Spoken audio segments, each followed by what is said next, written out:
The sun was setting behind the small frontier town of Cedar Creek, painting the sky in shades of orange and pink. But Margaret Sullivan barely noticed the beauty around her. She stood at the edge of the dusty main street, clutching a small cloth bag that held everything she owned in the world. Her once pretty blue dress was now faded and stained from days of walking, and her shoes had holes that let in the cold October air. Margaret's hands shook as she counted the coins in her purse. For the 10th time that day, 3 silver dollars and some copper pennies. That was all that remained of the life she had shared with her husband, William. Just 2 weeks ago, they had been traveling together toward her sister's homestead in Montana Territory, full of hope for a new beginning. Then the fever took him, swift and merciless. Leaving her alone in a strange town with barely enough money for food, she had been walking for 3 days now, following the wagon trail that would eventually lead to Montana. But her feet were blistered, her water was running low, and she knew she would never make it the remaining 200 miles on foot. Winter was coming early this year, and she could already feel the bite of frost in the evening air. Margaret watched as another wagon rolled past, its wheels creaking under the weight of supplies. She had asked the driver for passage, just as she had asked 12 others that day. The man had looked at her with suspicion, shaken his head, and continued on his way. She understood their reluctance. A woman traveling alone was unusual in these parts, and most folks had their own problems to worry about. As darkness began to fall, Margaret made her way to the general store. The owner, a round-faced man named Mr. Peterson, had been kind to her. He had let her sleep in the back room for 2 nights, but she could see the concern in his wife's eyes. They had their own family to think about, and she couldn't impose on their kindness much longer. The store was warm and filled with the scent of coffee and tobacco.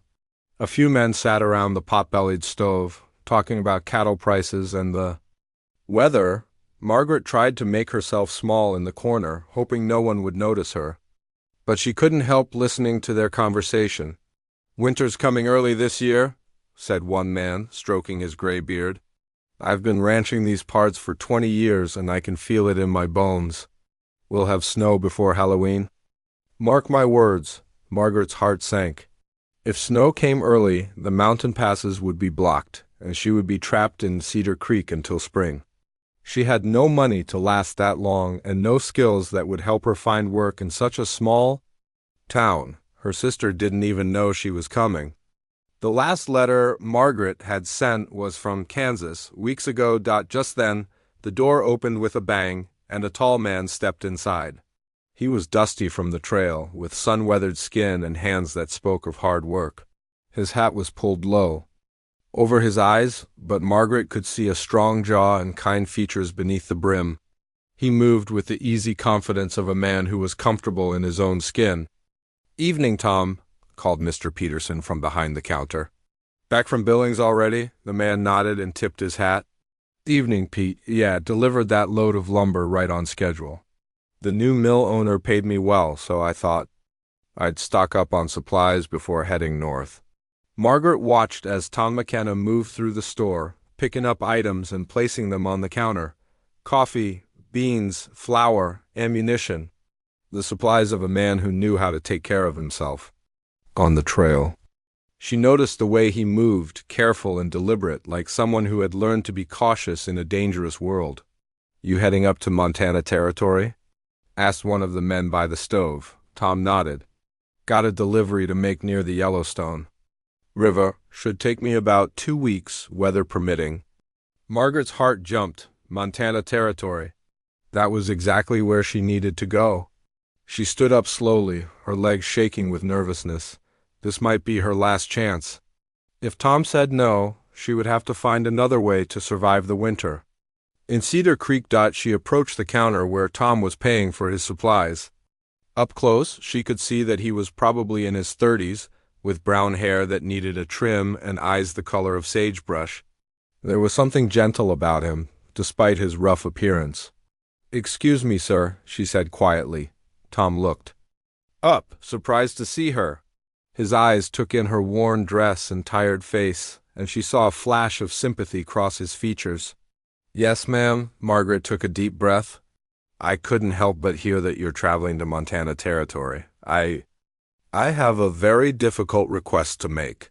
Tom set down his money and turned to face her fully. What kind of request? I need passage to Montana. My sister has a homestead there, near the Yellowstone River. I have some money, not much, but I can pay you what I have. She opened her purse and showed him the coins. I know it's not much, but I'm desperate. My husband died of fever 2 weeks ago, and I have nowhere else to go. The store had gone quiet. The men by the stove were listening, and Mr. Peterson was pretending to count inventory while obviously paying attention to every word. Margaret felt her cheeks burn with embarrassment, but she forced herself to continue. I can cook and clean. I can help with your supplies. I won't be any trouble, I promise. I just need to get to my sister before winter sets in. Tom studied her for a long moment. Margaret could see him weighing the decision in his mind. Taking a woman on the trail was complicated. People would talk, and there were dangers to consider. But she also saw something else in his eyes, understanding and perhaps a recognition of what desperation looked like. Where exactly is your sister's place? He asked. Near the Yellowstone River, about 10 miles south of a town called Riverside. Do you know it? Tom nodded slowly. I know it. That's about 20 miles from where I'm making my delivery. Margaret held her breath. Around them, the store remained silent except for the crackling of the fire. What's your name, ma'am? Margaret Sullivan. Well, Mrs. Sullivan, I'll be honest with you. The trail is dangerous, especially this time of year. We'll be traveling through some rough country, and there are unsavory characters who prey on travelers. I can't promise your safety. I understand, Margaret said quickly. But I'll be no safer here, and I certainly won't survive the winter with no money and no family. Tom looked at her for another long moment, then at the men by the stove. Margaret could see the disapproval in their faces. A respectable woman didn't travel alone with a strange man, especially not for 2 weeks on the trail, but Tom McKenna had never been one to worry much about what other people thought. He had spent most of his adult life on the frontier, where survival mattered more than social conventions. And looking at Margaret Sullivan, he saw something that reminded him of his own mother, a woman who had faced hardship with courage and dignity. I leave at dawn, he said finally. Be ready to travel light. Bring only what you absolutely need, and Mrs. Sullivan? Yes, sir. Call me Tom. If we're going to be traveling together, we might as well be friendly about it. Margaret felt tears of relief spring to her eyes. Thank you, she whispered. Thank you so much. As Tom gathered his supplies and headed for the door, the men by the stove began to whisper among themselves. Margaret could hear fragments of their conversation, words like improper and trouble and no good will come of it. But she didn't care. For the first time in 2 weeks she had hope. Tomorrow she would begin the journey that would take her to safety, to family, and to a future she couldn't yet imagine. All because a stranger had looked at her desperation and chosen kindness over caution. That night, as she lay on the cot in the back room of the general store, Margaret prayed. For the first time since her husband's death. She prayed for safe travel, for her sister's health, and for the kind cowboy who had given her a chance. When no one else would, she had no way of knowing that this journey would change her life in ways she never expected, or that the man she had pleaded with for passage would become so much more than just a ride to Montana.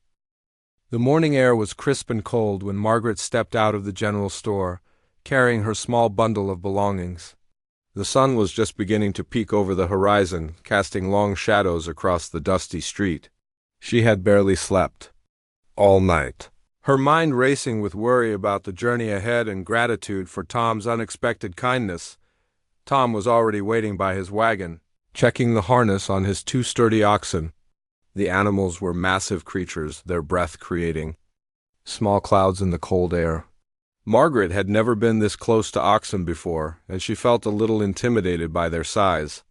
But Tom moved around them with easy confidence, patting their flanks and speaking to them in a gentle voice.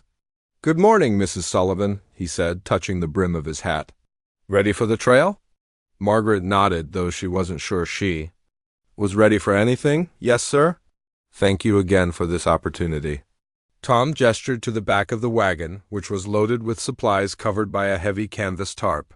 You can ride back there among the supplies. It's not the most comfortable way to travel, but it'll keep you out of the weather. Margaret climbed up into the wagon bed, settling herself between sacks of flour and boxes of ammunition. The wooden planks were hard beneath her, and she could already tell this was going to be a long, uncomfortable journey. But she was grateful just to be moving toward her sister's homestead. Instead of facing another day of uncertainty in Cedar Creek, Tom climbed onto the driver's seat and picked up the reins. "We'll try to make good time today while the weather holds," he called back to her. "There's a good camping spot about 15 miles north of here. We should reach it by evening." With a crack of the reins and a gentle command to the oxen, the wagon lurched forward. Margaret grabbed onto the side to steady herself as they rolled down the main street of Cedar Creek. A few early risers watched them pass, and she could see the disapproval in their faces. She pulled her shawl tighter around her shoulders and tried to ignore the stares. Once they left the town behind, the landscape opened up into rolling prairie grassland. The grass was turning brown with the coming of autumn, and the wind had a sharp bite to it. Margaret had never seen so much open space before. Back east, there had always been trees and hills to break up the view. Here, the sky seemed to stretch on forever, bigger than anything she had ever imagined. For the first few hours of travel, Tom said very little. He was focused on guiding the oxen along the rough trail, avoiding ruts and rocks that could damage the wagon wheels. Margaret tried to make herself comfortable among the supplies, but every bump and jolt reminded her of how far she was from the soft life she had known before her husband's death. Around midday, Tom pulled the wagon to a stop near a small stream. "We'll rest here for a bit," he said. "Let the animals drink and graze." Margaret climbed down from the wagon, her legs stiff from sitting in one position for so long. She walked to the stream and knelt down to splash cool water on her face. The water was clear and cold, and it felt wonderful against her skin. "You doing all right back there?" Tom asked, leading the oxen to the water's edge. "Yes, thank you," Margaret replied, though she wasn't sure that was entirely true. Her back ached, and she was already feeling saddle sore from the rough ride. Tom seemed to sense her discomfort. "Trail travel takes some getting used to," he said kindly. "We'll stop every few hours to rest the animals. That'll give you a chance to stretch your legs, too." While the oxen drank and grazed, Margaret unpacked some of the food she had brought, a loaf of bread, some cheese, and a few apples. She had also brought her late husband's coffee pot, one of the few things she couldn't bear to leave behind. "Wood. You like some coffee?" she asked. "I could make a fire." Tom looked surprised. "That would be real nice, ma'am. I haven't had proper coffee in days." Margaret gathered some dry grass and twigs, then built a small fire using techniques her husband had taught her during their travels. She filled the coffee pot with water from the stream and set it over the flames. Soon the rich aroma of coffee filled the air. They sat on opposite sides of the fire, sharing the simple meal in comfortable silence. Margaret noticed that Tom had kind eyes, though he seemed to be a man who kept his thoughts to himself. She wondered about his life, what had brought him to this harsh frontier, and why he had chosen to help her when so many others had turned her away. "How long have you been traveling these trails?" she asked, trying to start a conversation. Tom took a sip of his coffee and looked out across the prairie. "About 10 years now. Started when I was just a young man, working for a freight company. Eventually saved enough money to buy my own wagon and team." "Do you have family?" Tom was quiet for a moment. "Had a wife once. She died of the cholera about 5 years ago. No children." He poked at the fire with a stick. "What about you? Besides your sister, I mean." Margaret felt a pang of sadness. "Just my sister Helen. She and her husband moved to Montana Territory 3 years ago. They have a small farm near the Yellowstone River. I was supposed to join them with my husband, but—" She trailed off, not wanting to relive the pain of William's death. Tom nodded understandingly. "I'm sorry for your loss. The trail can be hard on folks who aren't used to it." After their rest, they continued on their way. The afternoon sun was warm, but Margaret could feel the chill in the air that spoke of winter's approach. She tried to imagine what her sister's farm would look like, whether Helen would be happy to see her, and how they would manage during the long winter months ahead. As evening approached, Tom guided the wagon to a sheltered spot near a grove of cottonwood trees. "We'll camp here tonight," he said.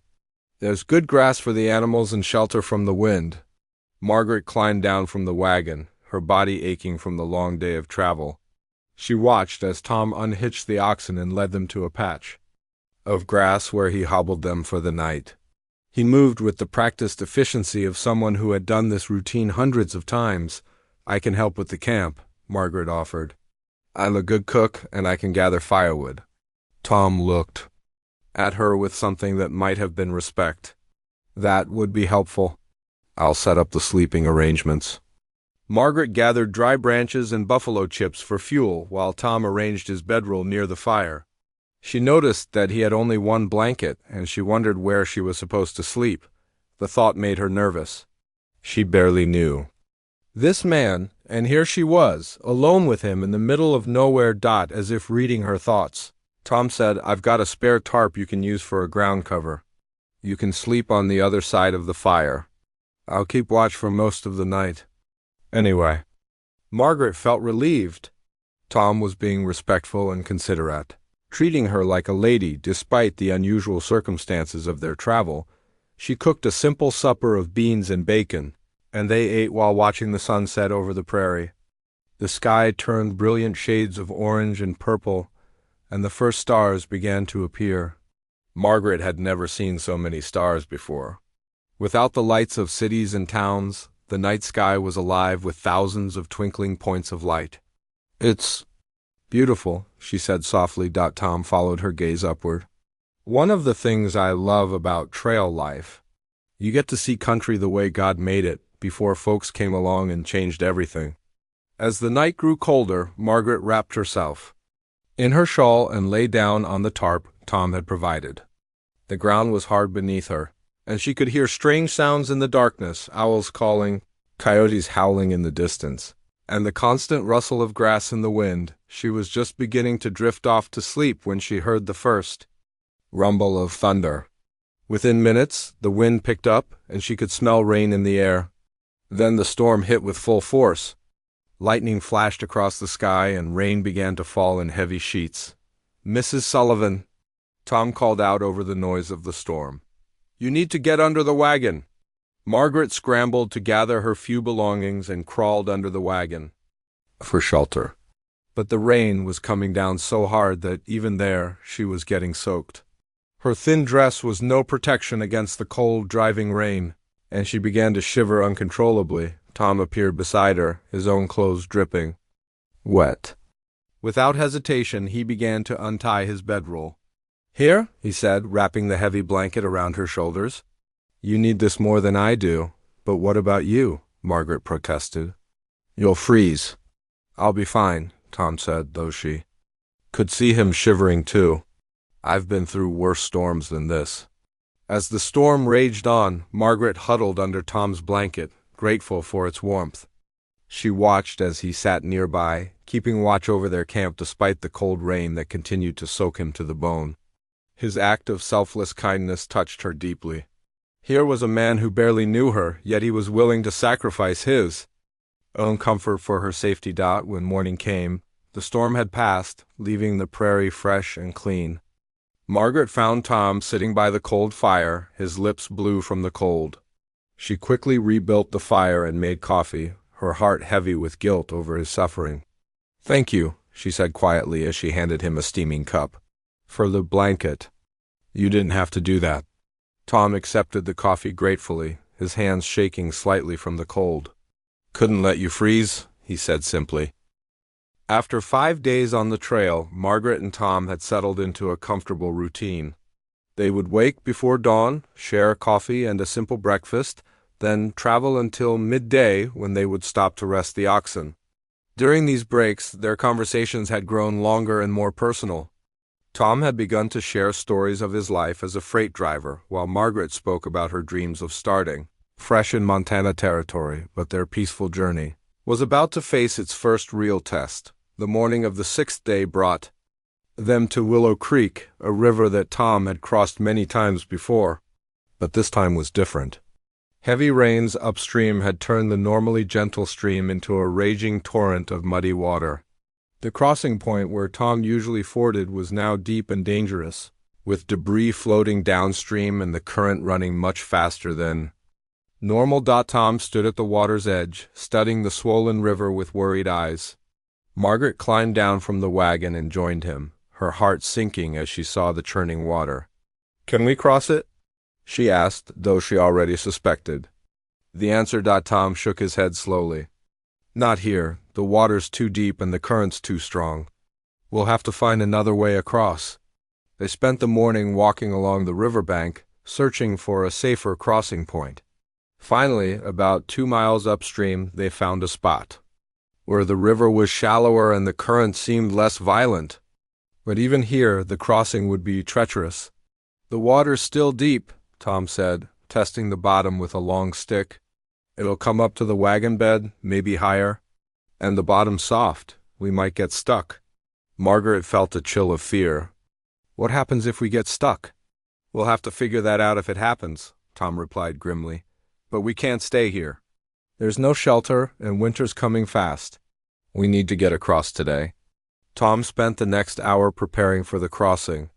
He checked every rope and strap on the wagon, making sure everything was secure. He moved the most important supplies to the highest parts of the wagon bed, where they would be less likely to get wet. Margaret helped as best she could, her hands shaking with nervousness. "Mrs. Sullivan," Tom said as they prepared to enter the water, "I need you to do something important. When we start across, you need to guide the oxen from the front. I'll be pushing the wagon from behind. Whatever happens, don't let go of the lead rope and keep the animals moving forward." Margaret nodded, though the idea of controlling 2 massive oxen in a raging river terrified her. "What if I can't hold them?" "You can," Tom said firmly. "I've seen you handle them during our stops. They trust you now. Just keep talking to them. Keep them calm." Taking a deep breath, Margaret waded into the cold water, holding the lead rope tightly. The current immediately tried to knock her off her feet, but she planted herself firmly and called to the oxen. "Come on, boys. Easy now. We can do this." The oxen entered the water reluctantly, their eyes wide with fear. Margaret felt the powerful current pulling at her legs, trying to sweep her downstream. Behind her, she could hear Tom shouting encouragement as he guided the wagon into the river. For the first 50 yards, everything went smoothly. The water was deep, coming up to Margaret's waist, but the oxen were strong and steady. Then disaster struck. The wagon wheels hit a soft patch of mud on the riverbed and sank deep. The oxen strained against their harness, but they couldn't pull the heavy wagon free. The current began to push against the side of the wagon, threatening to tip it over. "Keep the oxen steady," Tom shouted over the noise of the rushing water. "I'm going to try to push us out." Margaret watched in horror as Tom moved to the back of the wagon, bracing his shoulder against the wooden frame. The water was up to his chest now, and she could see him struggling against the powerful current. His face was red with effort as he pushed with all his strength. "It's not working," she called out. "Tom, get out of there." But Tom didn't give up. "On the count of 3, get the oxen to pull as hard as they can," he yelled. 1.2.3. Margaret snapped the lead rope and shouted at the oxen. "Pull, boys. Pull." The massive animals threw their weight against the harness, their hooves scrambling for purchase on the muddy-bottomed daw. At the same moment, Tom gave a tremendous push from behind. For a moment, nothing happened. Then, with a sucking sound, the wagon wheels pulled free from the mud. The sudden release sent Tom tumbling backward into the water, but the wagon was moving again. Margaret didn't stop to see if Tom was all right. She kept the oxen moving forward, her eyes fixed on the far bank. Behind her, she could hear Tom splashing through the water, pushing the wagon whenever it started to slow down. When they finally reached the other side, both Margaret and Tom collapsed on the muddy bank, exhausted and soaked to the bone. The oxen stood panting heavily, their sides heaving from the effort. "Are you hurt?" Margaret asked, noticing a cut on Tom's forehead where he had hit something in the water. Tom touched the wound and winced. Just a scratch, nothing serious. He looked at her with something that might have been admiration. You did real good back there. I couldn't have made it across without you. Margaret felt a warm glow of pride. She had never thought of herself as brave, but she had faced her fear and done what needed to be done. We make a good team, she said, surprising herself with her boldness. Tom smiled, the first real smile she had seen from him. Yes, we do, they spent the rest of the day drying out their clothes and supplies. That evening, as they sat around their campfire, Margaret noticed that something had changed between them. The formal politeness was gone, replaced by the easy companionship of two people who had faced danger together and come through it, but their troubles were far from over. 2 days later, as they were setting up camp for the night, 3 men on horseback approached their fire. Margaret felt a chill of fear as she saw the hard looks on their faces and the guns hanging from their belts. "Evening, folks," said the leader, a thin man with cold eyes and a scraggly beard. "Mind if we join you for a spell?" Tom stood up slowly, his hand moving casually toward his rifle. "I'm afraid we don't have much to share, just a simple meal for 2. The man laughed, but there was no humor in it. "Oh, I think you've got plenty to share. Nice wagon, good supplies. You must be doing pretty well for yourself?" Margaret's heart was pounding, but she forced herself to remain calm. She had noticed Tom's slight nod toward his rifle, which was leaning against the wagon just a few feet away. While the men were focused on Tom, she began to move slowly toward the weapon. "We're just simple travelers," Tom said, his voice steady. "Not much worth taking." "Let us be the judge of that," said another man, dismounting from his horse. "Why don't you step away from that wagon so we can have a look?" Margaret's hand was almost on the rifle when the third man spotted her. "Hey, what's the woman doing?" Everything happened at once. Margaret grabbed the rifle and swung it toward the men. Tom dove for cover behind the wagon wheel. The leader went for his gun, but stopped when he found himself staring down the barrel of Margaret's rifle. "I suggest you gentlemen mount up and—" "Ride on," Margaret said, her voice much calmer than she felt. "We don't want any trouble." The men looked at each other uncertainly. They had expected to find easy victims, not a woman who knew how to handle a weapon. "Now hold on there, lady," the leader said. "No need for anyone to get hurt." "Then I suggest you leave," Margaret replied firmly, "right now." Tom had retrieved his own rifle and was now standing beside her. "You heard the lady. Time for you to move along." The 3 men looked at Tom and Margaret standing side by side, both armed and determined. After a tense moment, the leader shrugged. "Your loss," he said. "But I'd be careful traveling these parts, a lot of dangerous folks around." As the men rode away, Margaret's hands began to shake. She had never pointed a gun at another person before, and the reality of what could have happened was sinking in. "Are you all right?" Tom asked gently, taking the rifle from her trembling hands. "I think so," Margaret said, though her voice was shaky. I didn't know if I could ... "You did fine," Tom said. "Better than fine. You probably saved our lives." That night, they took turns keeping watch. As Margaret sat by the dying fire, listening to the sounds of the prairie night, she realized how much she had changed since leaving Cedar Creek. The frightened, helpless woman who had begged for passage was gone. In her place was someone stronger, someone who could face danger and act decisively when needed. When Tom took over the watch, he sat down beside her. "I want you to know something," he said quietly. "I've never met a woman with as much courage as you've shown these past few days. Your husband was a lucky man." Margaret felt tears spring to her eyes. "Thank you. That means a lot to me. And I want you to know," Tom continued, "that I'll do everything in my power to get you safely to your sister's place. You have my word on that." As Margaret lay down to sleep, she felt something she hadn't experienced since her husband's death, a sense of safety and protection, not just from the dangers of the trail, but from the loneliness and fear that had consumed her for weeks. She was beginning to understand that Tom McKenna was more than just a kind stranger who had given her passage. He was becoming someone she could depend on, someone who saw her as more than just a burden to be carried. And perhaps, though she barely dared to admit it to herself, By the 10th day of their journey, Margaret and Tom had traveled deeper into Montana territory than she had ever been before. The landscape had changed from rolling prairie to rugged hills dotted with pine trees. The air was thinner here and colder, with a bite that spoke of winter's swift approach. Margaret had grown comfortable with the rhythm of trail life. She knew without being told when to prepare meals, when to gather firewood, and how to help Tom care for the oxen. Their conversations had become easier and more personal with each passing day. She found herself looking forward to their evening talks around the campfire, when Tom would share stories of his adventures on the frontier. But on this particular morning, dark clouds were gathering on the horizon, and the wind carried the scent of snow. "Looks like we're in for some weather," Tom said, studying the threatening sky. "We need to find shelter soon." Margaret pulled her shawl tighter around her shoulders.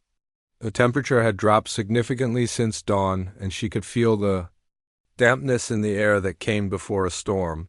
"How much further to the next town?" "Too far," Tom replied grimly. "We're in the middle of nowhere out here. But I remember an old trapper's cabin about 5 miles ahead. If it's still standing, we might be able to wait out the storm there." They pressed on as quickly as the oxen could manage, but the storm caught. Then, before they could reach shelter, the first snowflakes began to fall just after noon, light and delicate at first, then heavier and more insistent. Within an hour, the wind was howling across the hills, driving the snow horizontally and making it impossible to see more than a few yards ahead. "There!" Tom shouted over the wind, pointing to a dark shape barely visible through the swirling snow. "The cabin!" The old log cabin was small and weathered, with gaps between the logs and a roof that had seen better days. But it was shelter, and that was all that mattered. Tom quickly unhitched the oxen and led them to a small lean-to behind the cabin, where they would be protected from the worst of the wind. Inside, the cabin was dark and cold, with a thick layer of dust covering everything. But there was a stone fireplace with a good chimney, and the walls were solid enough to keep out the snow. Tom immediately set about starting a fire while Margaret swept out the worst of the debris. "This will have to do," Tom said as the flames began to catch. "It's not much, but it'll keep us warm and dry." Margaret looked around the single room with its rough wooden floor and simple furniture. There was a small table, 2 chairs, and a single bed frame in the corner with no mattress. Despite its humble appearance, the cabin felt cozy as the fire began to warm the air. "It's perfect," she said, and meant it. After days of sleeping on the hard ground, even this rustic shelter felt like luxury. Outside, the storm raged with increasing fury. The wind howled around the cabin, rattling the shutters and sending snow through the gaps in the logs. Tom stuffed rags into the worst of the cracks while Margaret prepared a hot meal from their supplies. "Looks like we might be here for a while," Tom said, peering out the single window. "This storm's not letting up any time soon." Margaret felt a flutter of nervousness. Being trapped in a small cabin with Tom for days would be very different from their nights around the campfire. But she also felt a warmth that had nothing to do with the fire. For the first time in weeks, she felt truly safe and protected. As the evening wore on, they sat close to the fire, sharing stories and talking about their dreams for the future. Margaret found herself studying Tom's face in the flickering firelight, noticing the way his eyes crinkled when he smiled and the gentle way he spoke about the animals they had encountered on the trail. "Can I ask you something?" Margaret said, during a lull in the conversation. "Of course." "Why did you help me back in Cedar Creek? You could have said no like all the others." Tom was quiet for a long moment, staring into the flames. "I guess you reminded me of someone, my mother maybe. She was a strong woman, but she had to face a lot of hardship after my father died. I always wished someone had been there to help her when she needed it most." Margaret felt her heart constrict with emotion. What happened to her? "She got sick the winter after I left home. I was working for a freight company in Colorado, and I didn't even know she was ill until it was too late. I've always regretted not being there for her." Margaret reached out and touched his hand. "I'm sure she knew you loved her." Tom looked at her, and she saw a depth of emotion in his eyes that took her breath away. "I hope so. And I hope I'm doing right by you." "You are," Margaret said softly. "You've been kinder to me than I had any right to expect." The next morning brought no relief from the storm. If anything, the wind was blowing harder, and the snow was piling up in drifts around the cabin. Tom had to dig their way out just to check on the oxen, and he came back covered in snow and shivering. "We're not going anywhere today," he announced, stamping his feet to warm them. "Maybe not tomorrow either." Margaret had been dreading this moment. "Tom, I need to tell you something about my husband." Tom settled into the chair across from her, his expression serious. "What about him?" "He was a good man, but our marriage, it wasn't what I had hoped for. He was older than me, set in his ways. I married him because my father thought it was a good match, not because I loved him." She paused, gathering her courage. "I've never felt about anyone the way I'm starting to feel about you." Tom's eyes widened. "Margaret, I know it's not proper," she continued quickly. "I know people would say it's too soon after William's death, but I can't help how I feel. These past 2 weeks with you have been the happiest I've been in years." Tom stood up and moved closer to her. "I feel the same way. I've been fighting telling myself I shouldn't, but I can't deny it anymore. I care about you, Margaret, more than I should." "Then don't fight it," Margaret whispered. Tom knelt beside her chair and took her hands in his. "I don't have much to offer. I'm just a freight driver with a wagon and team. I don't have a proper home or much money saved up." "I don't care about any of that," Margaret said. "I care about you. Your kindness, your courage, the way you make me feel safe and valued." Tom searched her face as if looking for any sign of doubt. Finding none, he leaned forward and kissed her gently. It was a soft, tentative kiss that spoke of hope and new beginnings. When they broke apart, Margaret felt tears on her cheeks. "I never thought I'd feel this way again," she said. "Neither did I," Tom replied. "After my wife died, I thought I was done with love. But you've changed that." They spent the rest of the day talking about their hopes and dreams. Tom told her about his plan to save money for a small ranch, maybe raise some cattle and horses. Margaret shared her dream of teaching children, something she had always wanted to do but had never had the chance. "We could do it together," Tom said. "Find a place where we could build something together, a home, a future." "Are you asking me to marry you?" Margaret asked, hardly daring to believe it. Tom smiled. "I don't have a proper ring to offer you. But if you'll have me, I'd like nothing more than to spend the rest of my life with you." Margaret threw her arms around him. "Yes," she said. "Yes, I'll marry you."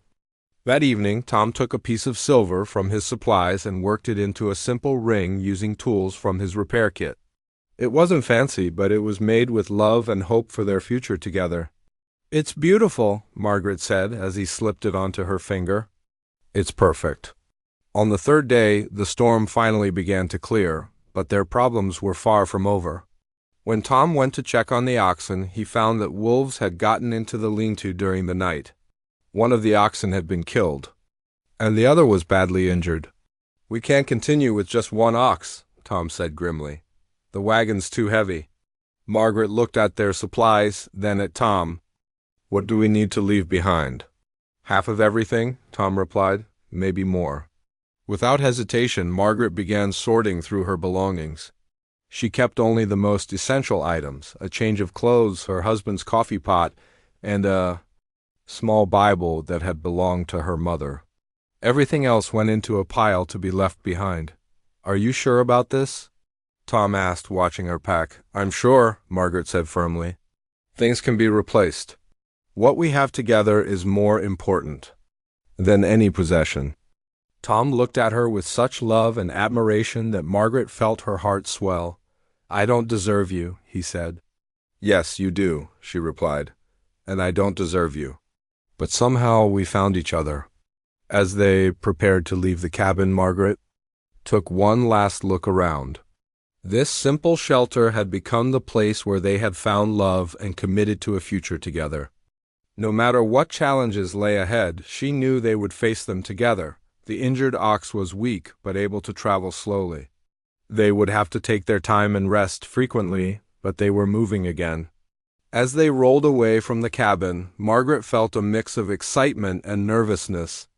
They were getting closer to her sister's homestead, but they were also heading toward an uncertain future. "Are you worried about what your sister will think?" Tom asked, as if reading her thoughts. "A little," Margaret admitted. "But Helen will. See how happy you make me? That's what matters." Tom reached over and squeezed her hand. "Whatever happens, we'll face it together." Margaret squeezed back, feeling the simple silver ring on her finger. With only one ox to pull their heavily loaded wagon, progress was painfully slow. The injured animal struggled with each step, and Tom had to stop frequently to let it rest. What should have been a 2-day journey to Helen's homestead stretched into 5 difficult days, but Margaret didn't complain. She walked beside the wagon when the ground was level, helping to lighten the load, and she kept Tom's spirits up with her cheerful conversation and unwavering optimism. On the morning of the 5th day, they crested a small hill and saw smoke rising from a chimney in the distance. Margaret's heart leaped with joy and relief. After 3 weeks on the trail, they had finally reached their destination. "Is that it?"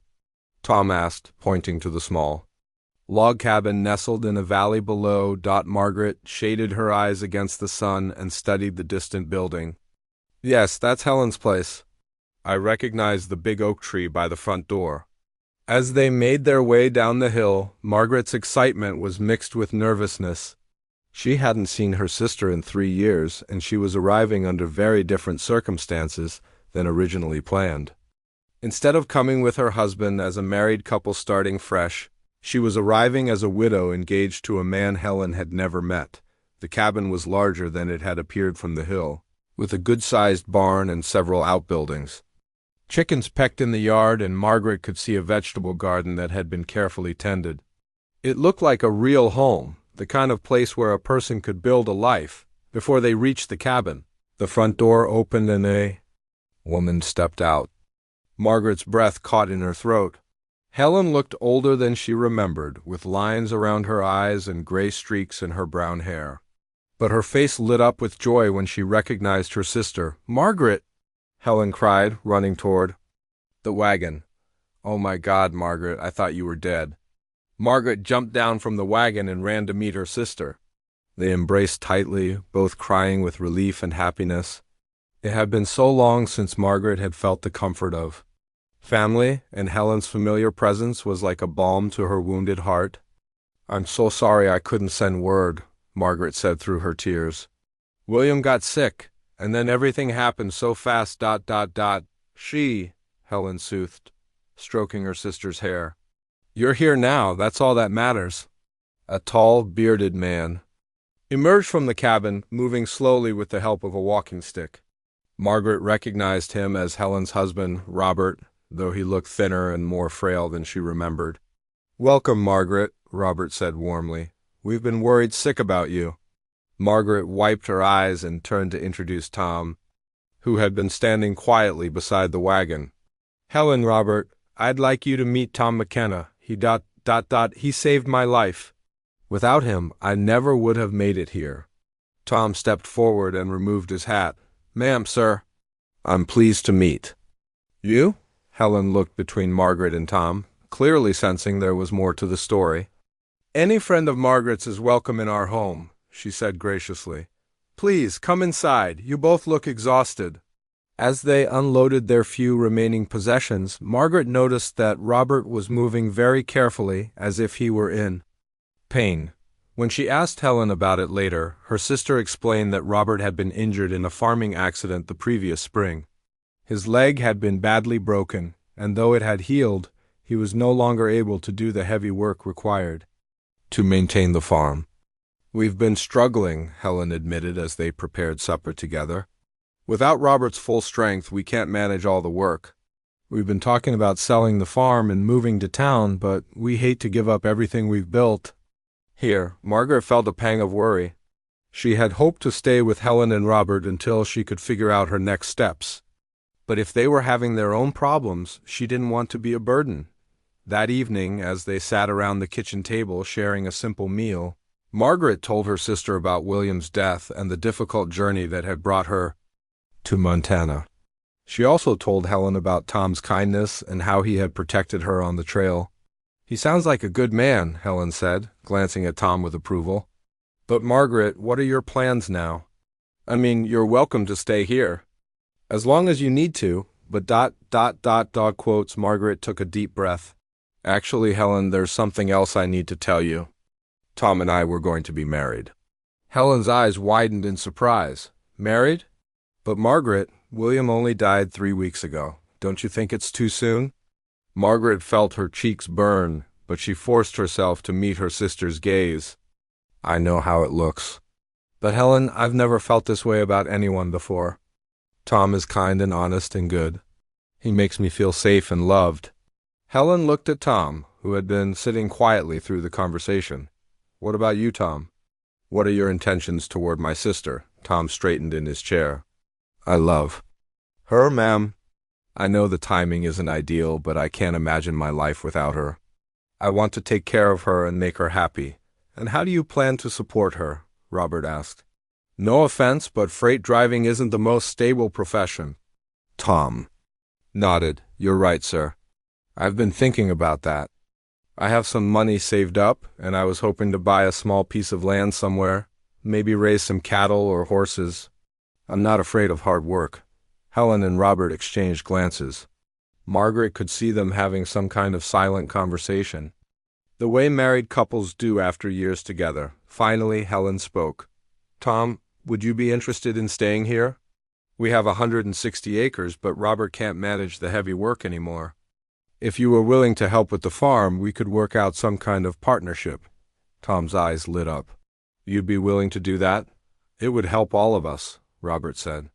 "You'd get the land you want, Margaret would be close to family, and Helen and I would have the help we need to keep the farm running."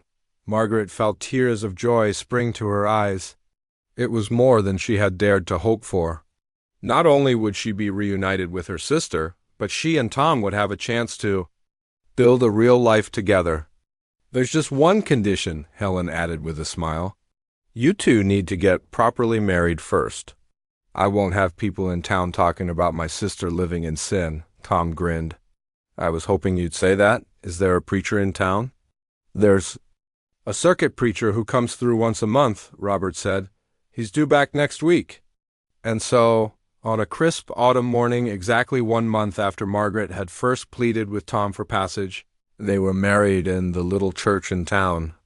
Margaret wore a simple blue dress that Helen had sewn for her, and Tom had borrowed a proper suit from Robert.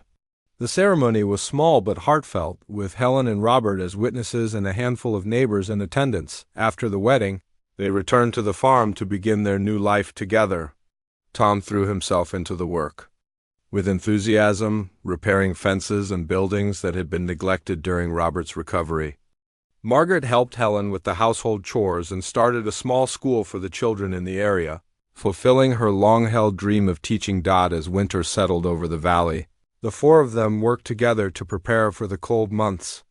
Ahead, they canned vegetables from the garden, cut and stacked firewood, and made sure the animals had adequate shelter. Margaret marveled at how natural it felt to be part of a family again, to have people who cared about her and whom she cared about in return. One snowy evening in December, as they sat around the fireplace, Helen brought out a letter that had arrived that day. It was from a land office in the territorial capital, confirming that Tom had successfully filed a claim for 40 acres adjacent to Helen and Robert's property. "It's official," Tom said, showing Margaret the papers. "We're landowners now." Margaret leaned against his shoulder, feeling perfectly content.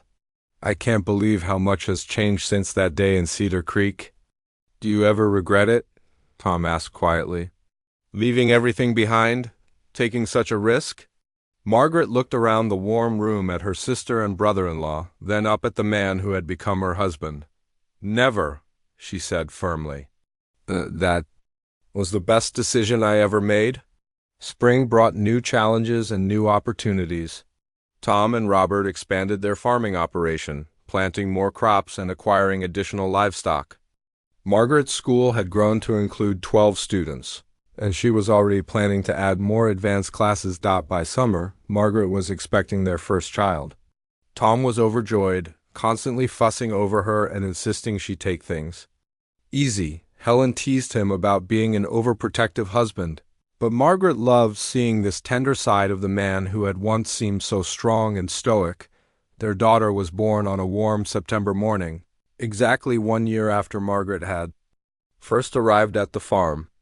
They named her Hope because that's what she represented: hope for the future, hope for new beginnings, and hope that love could triumph over any hardship. As Margaret held her newborn daughter, she thought about the journey that had brought her to this moment. If someone had told her a year ago that she would be living on a farm in Montana, married to a man she had met on the trail, she would have thought them crazy. But life had a way of surprising people, and sometimes the most unexpected paths led to the greatest happiness. Tom built them a cabin on their own land, just a short walk from Helen and